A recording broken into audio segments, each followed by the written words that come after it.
Good morning. I'm Jenn Vigue, and I'm a member of Asylum Hill Congregational Church. I am a daughter, a sister, a wife, and a mother. I am strength, patience, kindness, and love. I am but an infant in my journey to forgiveness and trust in God. I grew up Catholic, so as you might have heard from some, or maybe experienced yourself, mine was a childhood peppered with guilt, self-deprecation, and putting others before oneself. As a child, I was a model oldest sister, smiling for pictures and trying to keep my 6 younger siblings in line and in perfect order for church, family functions, and life in general. I was the fixer, the other mother.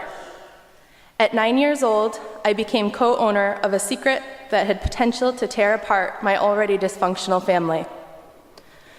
When I followed the script that is given to children in preparation for dealing with physical, mental, or sexual abuse, I told a grown-up. The response I got from my mother was that sharing that secret would cause my family to be torn apart, which would then be my fault. So my focus shifted to teaming up with my 7-year-old sister to keep a secret that no 7 or 9-year-old should keep, and bearing it indefinitely to protect my other siblings. As most secrets have the habit of doing, this one metastasized. Our family continued on its secret broken path. I went off to college, where many childhood secrets come out and start to hurt again, but begin to heal.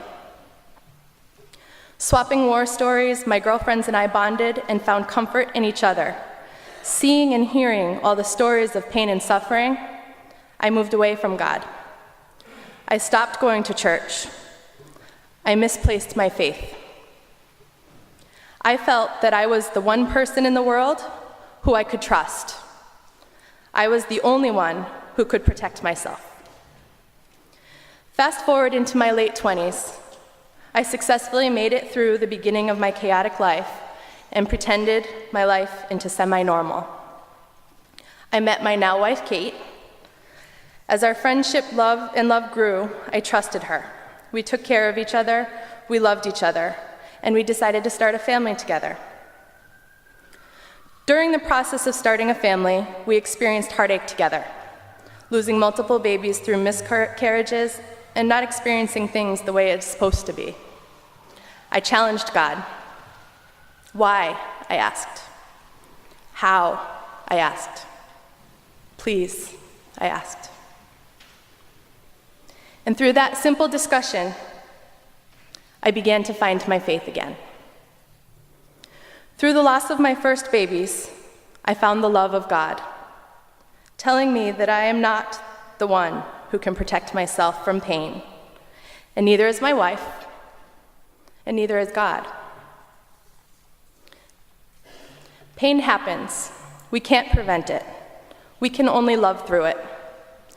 That new relationship with God helped me realize that I was missing a key component in my spiritual life, which eventually led me to end my church shopping here at AHCC.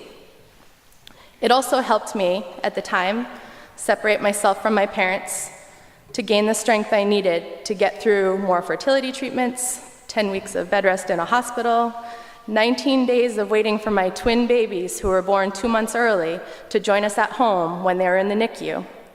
And now, a little more than 4 years of moments of pure joy and tears in the daily struggles and joys of parenthood. As a parent, you question yourself. As a parent, you want to keep bad things from happening to your children. I know that I can do my best, and I know that being a parent and feeling the love that I have for my children makes me question even more how my father and my mother could have made some of the choices that they made. I also know that the mistakes my parents made, even if seemingly unforgivable, will one day be forgiven. As I move through my personal journey to forgiveness, I feel God's unconditional love and forgiveness. As I make mistakes in life, I am not given the magic answer. I am not judged by God. I am forgiven by God.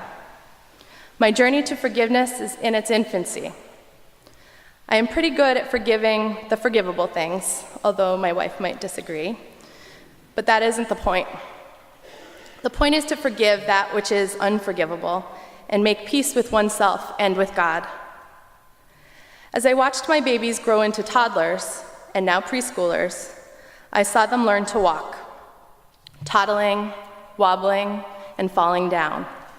In our family, when a child falls down, we always shout, "Safe," as if they're ball players sliding into home plate. This effort to make them feel safe while still feeling the letdown of falling is an exercise of trust. I take that with me as I learn to trust in God and forgive those who have hurt me. I will fall. I will fail to forgive, at least for now. But I will get back up and keep trying. I may not reach adulthood in my faith because some things are very difficult to forgive. But each week, I test myself.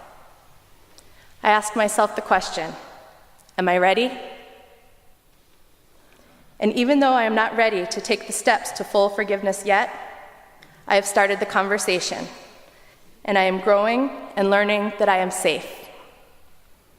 With God's love, I am loved, I am forgiven, and I know that I will keep trying.